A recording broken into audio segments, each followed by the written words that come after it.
Hi అండి, నమస్తే. Welcome back to my channel. ఈరోజు మన టేస్టీ యమ్మీ రెసిపీ వచ్చేసి చికెన్ ఫ్రై. ఈ చికెన్ ఫ్రైని నేను చేయలేదండి, మా వారు చేస్తారు. మా వారు చేసిన చికెన్ ఫ్రై కానీ చికెన్ కర్రీ కానీ నాకు చాలా ఇష్టం. టేస్ట్ అనేది సూపర్గా ఉంటుంది. అందుకనే మీ అందరికీ ఈ వీడియోని పోస్ట్ చేస్తున్నాను. తప్పకుండా ట్రై చేయవలసిన రెసిపీ.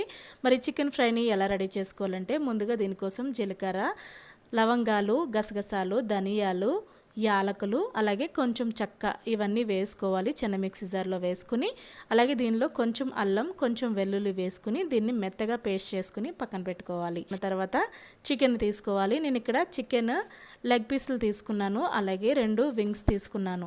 లెగ్ పీసులు వచ్చేసి 3 తీసుకున్నాను. లెగ్ పీసులని ఇలా ఘాట్లు పెట్టుకుని తర్వాత శుభ్రంగా క్లీన్ చేసుకోండి. వింగ్స్ అయితే 2 వింగ్స్ తీసుకున్నాను, పెద్దవి.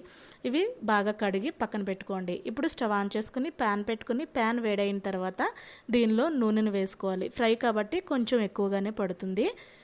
ఇలా నూనె బాగా వేడైన తర్వాత దంచుకున్న వెల్లుల్లి, అలాగే కరివేపాకు, అలాగే పచ్చిమిర్చి, అలాగే కారం వేసుకుని మంటని సిమ్లో పెట్టండి. దీనిలోని మనం ముందుగా క్లీన్ చేసుకున్న చికెన్ వేసుకోవాలి. నేనైతే ఇక్కడ లెగ్ పీస్ వింగ్స్ తీసుకున్నాను. మీరు నార్మల్ చికెన్ కూడా ఈ ప్లేస్లో మీరు యూజ్ చేయొచ్చు. చాలా బాగుంటుంది. ఇలా లెగ్ పీసులు వేసుకున్న తర్వాత చికెన్ని బాగా కలపండి. మంటని మీడియం టు లో ఫ్లేమ్లో ఉంచండి. ఈ ఫ్రై మనం చేసుకున్నంతసేపు మంట మాత్రం హైలో పెట్టకూడదు. ఇలా బాగా కలుపుకున్న తర్వాత దీనిలో రుచికి సరిపడగా ఉప్పును వేసుకుని మరొక నిమిషం పాటు కలుపుకుంటూ ఫ్రై చేసుకోవాలి. తర్వాత దీనిలో ఒక అర స్పూన్ వరకు పసుపును వేసుకోండి. ఇలా 1 నిమిషం పాటు బాగా కలుపుకోవాలి. ఇలా కలుపుకున్న తర్వాత దీనిపైన మూత పెట్టుకుని 1 నిమిషం పాటు ఉడికించుకోవాలి. ఇలా పెట్టడం వల్ల చికెన్ అనేది మనకి చక్కగా ఉడికిపోతుంది. 1 నిమిషం తర్వాత మనం ముందుగా గ్రైండ్ చేసుకున్నాం కదా మసాలా, అది 2 నుంచి 3 స్పూన్ల వరకు వేసుకుని బాగా కలుపుకుంటూ ఫ్రై చేసుకోవాలి. ఈ మసాలా వేసిన తర్వాత ఈ చికెన్ని 3 నిమిషాల నుంచి 4 నిమిషాలు మీడియం టు లో ఫ్లేమ్లో కలుపుకుంటూ ఫ్రై చేసుకోవాలి. అలా కలుపుకుంటూ ఫ్రై చేస్తే మనకి గ్రేవీ అనేది, మసాలా వేసాం కదా, ఆ మసాలా అనేది చక్కగా పీసెస్కి బాగా పడుతుంది. అలా 2-3 నిమిషాలు కలుపుకొని 1 నిమిషం పాటు అలా వదిలేయాలి. తర్వాత చూడండి మనకి చికెన్ అనేది ఎలా రెడీ అవుతుంది.